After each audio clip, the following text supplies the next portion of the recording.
Hello there and welcome to another episode of the program Business 24. We're reaching you from the nation's capital, Abuja, and of course we're here today at the Abuja Gariki International Market here in the nation's capital. I'm Chibobi Walter Naji, and as usual I have my colleague Comfort Amadu who is here with me. Comfort, how are you doing? I'm doing well and I trust you are too.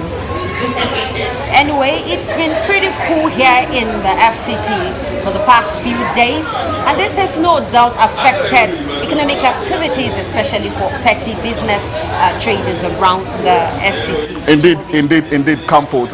But I'm sure the rains are also, of course, a blessing to those in the agri sector. However, this week our focus is on the garment and textile industry in Nigeria, considering the revolution already hitting the sector through renewed federal government drive towards its revitalization.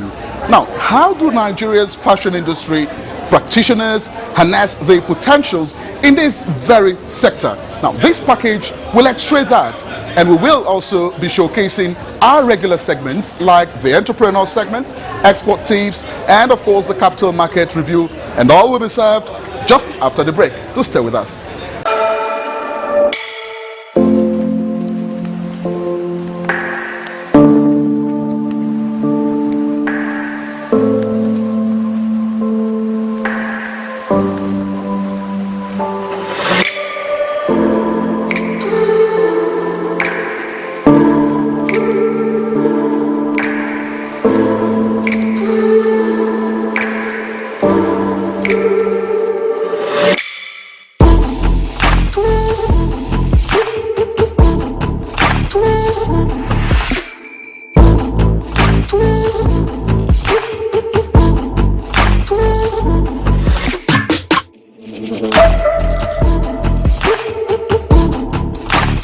Siren buys a fire sense, every woman's dream.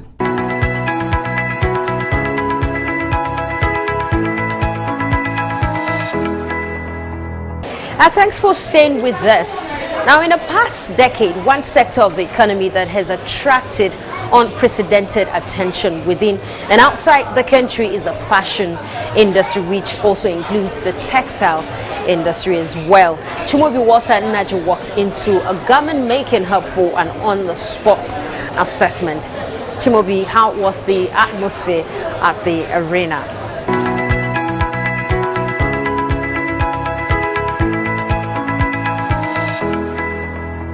As we can see, young Nigerians here who are into the business of fashion making. When I say fashion making, from cotton to embroidery and the whole value chain in the fashion industry, these guys are making real money just by cotton materials here in Abuja. It's not as simple as it seems. Tailoring business requires a lot of creativity. Startups may not require formal education, but for these youths, months or even years of apprenticeship is as much hard work. It doesn't matter what you call it, tailoring or fashion designing, this section of the creative industry is increasingly taking the youths out of the labor market and providing alternative source of revenue to the economy too. This is a good business which means which I can be like encourage one or two other people outside there to join us into, if willingly they will.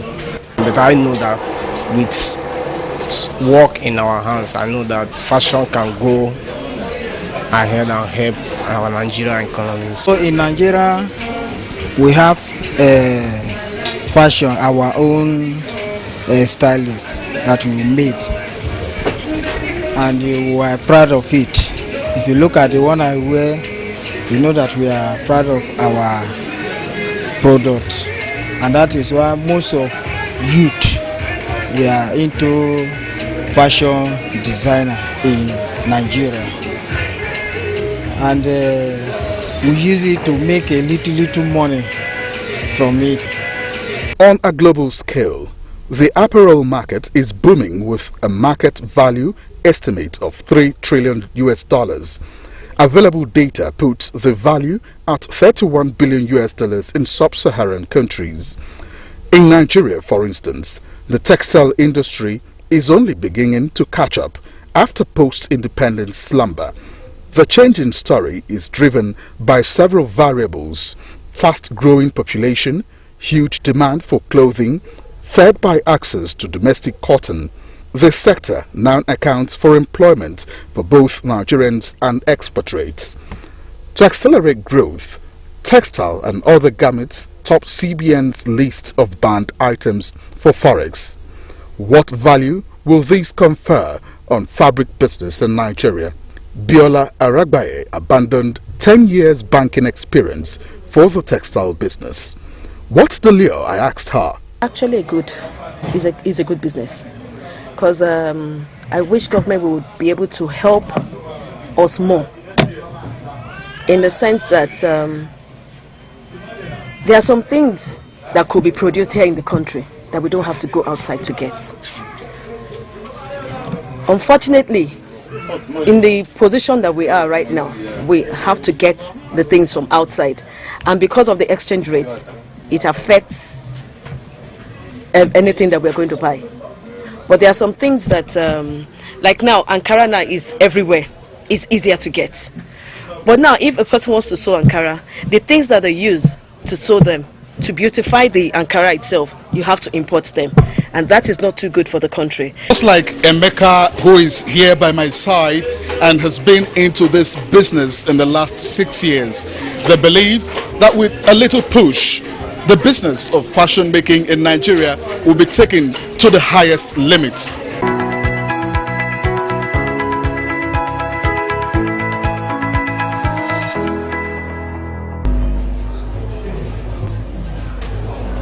Yeah, you sure will agree with me that it is still a largely untapped sector with billions of dollars waiting to be made by the industry key players. Still, in the same environment, Kale Adeye also beamed our searchlight on the entire value chain, from designers to bead workers and stones, who are majorly youths without gender bias. Kale, please tell us other things you were able to observe.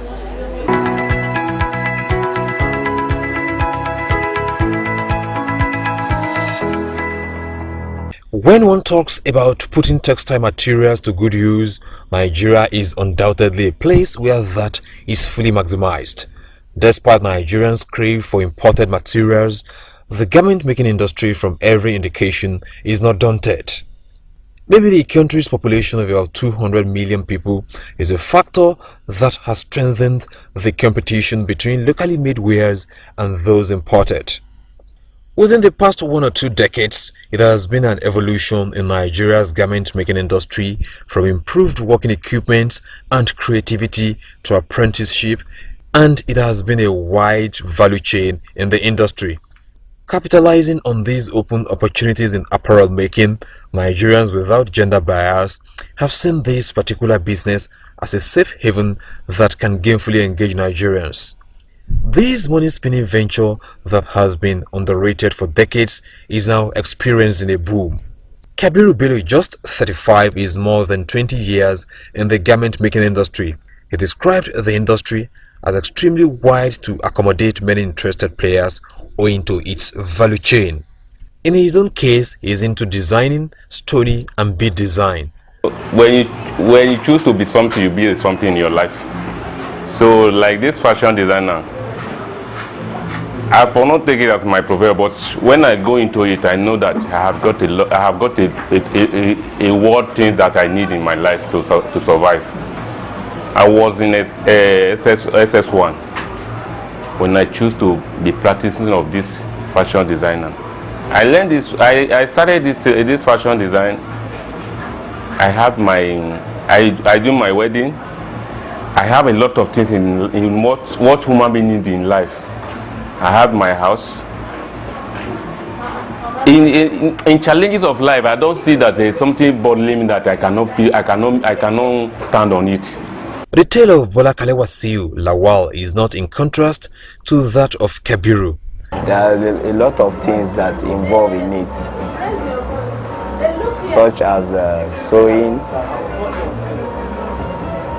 stoning, designing, and design itself, they even have a different type of designs, such as this one now. We call it Tinko design. We have Phonis design, and we have Aikin Sama, which the outside used to call it Aikin Sama, but they use that Aikin Sama to identify the work. And we still have hand knitting design. Get a lot of money there if you have a focus on it and you know what you are doing. Because why I say if you know what you are doing is that now somebody gave you an embroidering to do it for you. I mean to do it for him, and you give him what he doesn't want, so they won't come back. So if you are doing it, you yourself, you will be creative in it. For Yinka Olatunji, a graduate of mass communication from Adekunle Ajasin University, Akungba Akoko, Ondo State, it is a case of interest and necessity. You can get as much as 50,000 naira job in more than 3 weeks or 2 weeks. So it depends on how more you get your jobs. If you are designing, you can design for a lot of people. Some people can bring as much as maybe 10 designs for you to do, and it depends on how you charge it. And sometimes it depends on how you charge your customers. And I'm not saying you should charge your customers too much. Of course, you have to know how to balance everything. So I won't say because you are a stoner or because you are a designer you won't make money. You make money. If people don't make money, you won't see people in this market. So I would say there's money in fashion. Despite the wake-up call, their stories are sending to young Nigerians who are still contemplating which vocation to venture into. Kabiru, Bolakale and Yinka still want intervention from government to address the challenges confronting them, including shortage of power supply.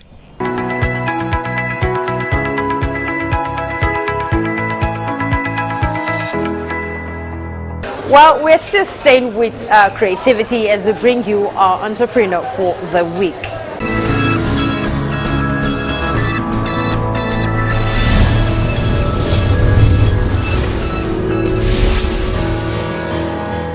The federal government for a long time has advocated the need for youths in the society to be resourceful by being gainfully employed via small and medium-scale enterprises. This is not far-fetched, as it contributes largely to job creation and curbing of youth restiveness. Prince Balogun Solomon, popularly called Prince Praise, has keyed into the vision of the government to engage the youths in positive ventures. He has carved a niche for himself in the fashion industry. When I finished my O-level, that was 2009. That was when I came to Abuja. Actually, I came intentionally for school, but the person that brought me to Abuja later changed her mind, like, if you want to go to school now, where will you have money to pay and so on like that? That she doesn't have the power. I said, okay, no problem. So then she got me a job of a security, which they pay me 7,000 naira in a month. I had to transfer myself from here to work. So I did it for like 3 months. So while doing it, I was looking for other opportunities. So that was when I met one lady. She's just like, why don't you do something, like go and learn something? I was like, where will I start from learning something? She now said, your mom is a tailor and I know you will have idea of tailoring. So why don't you go into tailoring? I was like, oh, actually I started tailoring with just 5,000 naira. Oh, that is the money I paid to learn the work. And I took my time, my morning, afternoon, night, doing when I was learning. The truth is I don't sleep because my boss always work overnight. So when he works, when everybody goes home, I go back to him. So we run night together. According to Prince, the business began on a small scale, but now the story has changed for good, as it is reckoned by clients within and outside the country, all thanks to his unique styles. Wow, I think without this fashion, by now, maybe I will be in my village now because, trust me, it has helped me to achieve a lot. Everything I do comes out from this shop. The music I sponsor it from this fashion design, recording songs, videos. It has helped me to meet great men. That's just the truth. This shop we have some clients abroad. That is just the truth. We have in France, we have in Turkey, and we deliver clothes from just this shop to Turkey, to France, and anywhere. With a boom in the sales and demand, the business boasts several employees and apprentices who are keen on learning the trade. With the highs, Prince Balogun reveals there are also lows. Without light, we can't work. That is just the plain truth. All the machines here are industrial machines, and we make use of light. Without light, nothing can be done. Except we want to use the manual machine. Even at that, we still need iron. So it's either we use the light or we use gen. And going by gen, it costs us more. An evolving fashion designer, he is also a recording gospel artist who believes in spinning the creativity wheels.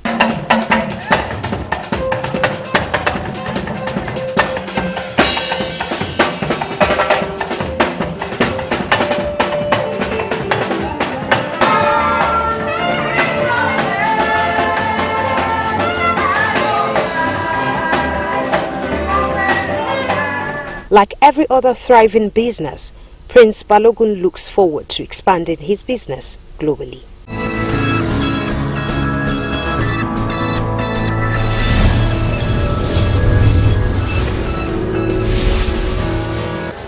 We're of course not done yet. Export, also referred to as the timeless gold of inestimable value, is one of the business that requires adequate information on the part of the exporter. So, let's take those tips from our in-house export expert, Femi Boyede.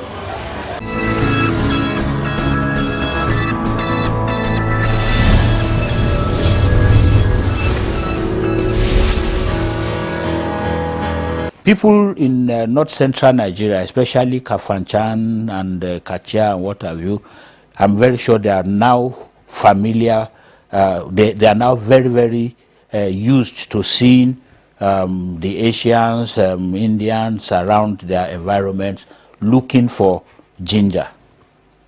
I'm sure people up north, further up north, are familiar with seeing, again, foreign elements looking for gum arabic and what have you.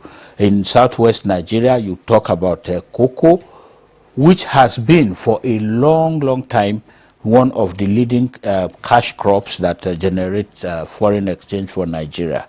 Historically, you talked about the groundnut pyramids, for which Nigeria was well known, and that actually originated from northern Nigeria with Kano as aggregation center. Going south, east, south, you talk about oil palm, you talk about rubber. These are just the leading ones that we're talking about. Now, contemporary exportable items from Nigeria that are actually helping Nigeria to fly, very proudly fly her flag in the non-oil export market. Processed foods. Gone are the days when Gari used to be just in Bako Super Sack. You see how Gari is packaged these days, even off the shelf in ShopRite. I'm sure you must understand what I'm talking about. Poundo yam, packaged foods. You see how Nigerian spices, ready-made pepper soup are made. And of recent, I even saw an egusi that is ready to cook, as in the producer of that particular brand of egusi had actually added all ingredients in moderate recipe proportions. Contemporary Nigerian exportable products.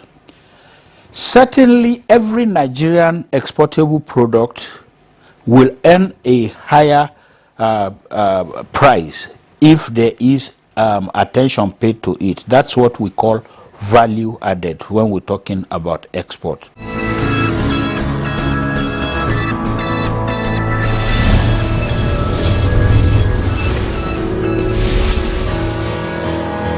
Well, coming up next is a review of the Nigerian capital markets.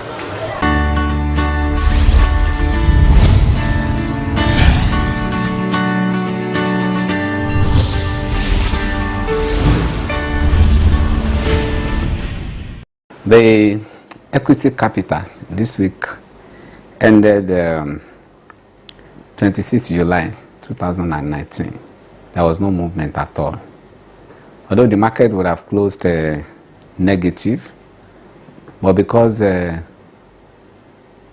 because the ministerial list was submitted to the Senate on 23rd of this month, the market gained 1.21% on that day. And that one wrote off all the negative that occurred in the other subsequent days. So the gain or loss by the all-share index was 0, because the all-share index still remained 27,918.59 from 27,919.50 the previous week. So that brought the month to date and quarter to date to still remain the same at 6.83%, and the year to date 11.17% as obtained last week. This week there are numbers of activities that probably helped the market, because some previous week ago the market had been declining. One, the Monetary Policy Committee had a meeting in which they retained all the parameters. For instance, the monetary policy rate still remained at 13.5%, the cash reserve ratio 20.5%, liquidity ratio 30%. Of significance is the CBN measure to really grow the real sector of the economy by imposing import duties, or let me say banning of importation of especially the milk that could be produced in the country. So I think if the policy is religiously followed, I think the capital market will experience a boost in the near future. And of significance is the release of MTN second quarter return, of which 2 Naira was declared as dividend for the shareholders. And because of that, the market also, for MTN, the price also gained 2 Naira today, from 125 Naira to 127 Naira. So I want to believe that by the time some other companies also release their interim reports, the second quarter reports, and probably give interim dividend, we are expecting a stock like Dangote Cement, GTB, Zenith, and whatever to do the same. So the price could experience a positive change.